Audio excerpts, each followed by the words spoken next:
joining us on the Mercedes-Benz van phone line after that W in Santa Clara against the San Francisco 49ers is quarterback Colt McCoy. How are you, Colt?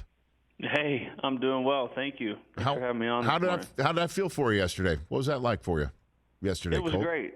It was great.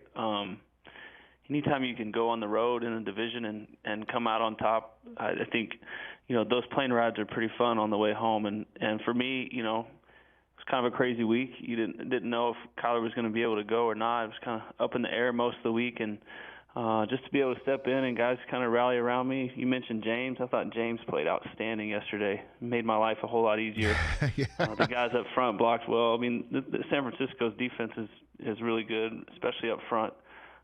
So we were better yesterday. We played well, and again, to get a win on the road like that is huge. People in my position, Colt, use the word challenge a lot. Like, what's the challenge in this and what's your challenge in that? But I imagine there's no greater challenge than trying to prepare for a game that you don't know that you're actually going to play in until the last second. What is the challenge in doing that, Colt? Yeah, well, I mean, it's kind of the life of a backup, right? Right now, you always prepare. You never know. Most of the times you prepare, for a game where if something were to happen to the starter, you just got to come off the bench and be ready to go.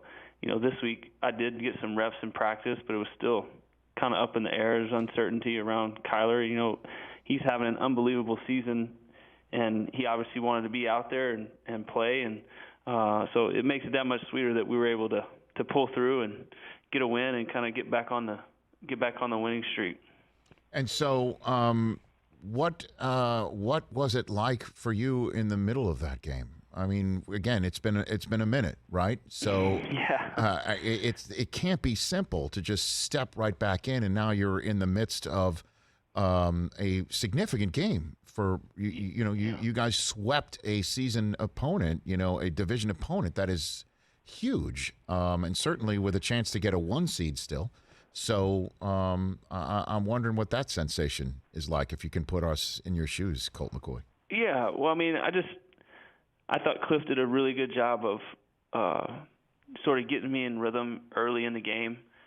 We didn't convert on our first third down, but we came off. We communicated well, and he kind of knew what I liked, and I kind of knew where he wanted to go with his next few calls, and I started in a rhythm early, and that really helped. Our quarterbacks coach Cam Turner did a great job all week of, we thought Kyler was going to play, and then as the week goes on, you kind of, all right, what do you like on third downs? What do you like in the red zone? You kind of start, Kyler and I like a lot of the same things, but maybe I see something a little bit different. I kind of like this. We kind of just detailed that all week, and then all of a sudden it was Sunday, time to play, and I think the guys on offense did a great job of just kind of rallying around me. I think they had confidence in me. Our defense played lights out again. They've been playing at a really high level, and even when guys weren't able to play, I wasn't playing with Hop or AJ. The other guys stepped up and made plays, and I think that's the sign of a good team, and we just got to keep it rolling. Colt McCoy here on the Rich Eisen Show, and Kingsbury's out there with his shades going John with Josh Norman.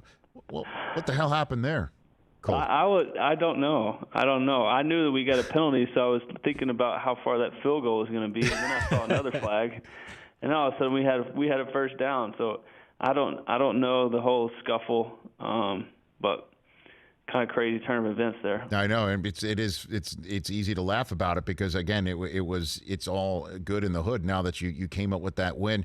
What's the sensation around there, Colt, about this team and the belief in it from outside in? I know you might tune it out or anything like that, but I noticed J.J. Watt on NFL Films microphone picked up him sensing that not everyone believes in the Cardinals, that you're for real. What is that conversation like within your building, Colt? Yeah, I think again, I'm honored to be a part of this team. I'm excited to be a part of this team. I'm thankful that I got to play all those things. But I think Steve has done a great job of assembling a group of guys where there's some good veterans who've been on some good winning football teams, who have good leadership in the locker room, and there's a good mix of young guys.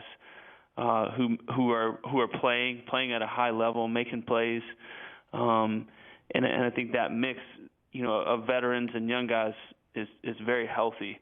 We've battled injuries, we've lost a bunch of guys. Our O-line is banged up, and so for us to go in and play the way we did and come out on top, I think, says a lot about how Cliff coaches us and believes in us. But at the same time, I think it's a really good group of guys who take it 1 week at a time. We don't really listen to the outside noise and think about like what's next. We really just try to hone in and focus on 1 week at a time. And I've been on some teams that don't think that way, and couldn't have really handled a situation like we did last week, right, where we lose on the last play of the game. We're undefeated, and we got to sit on that for 3 or 4 days over that kind of mini bye, and then come back and get re-energized and ready to go on the road in the division. I've been in places where that just doesn't happen that way, right? So sure. I'm very proud to be a part of this team. This is a really good group of guys, and I think our main focus is just figuring out a way to keep it going. Hey, you watched all the way to the end. Thanks for that. Watch more right here.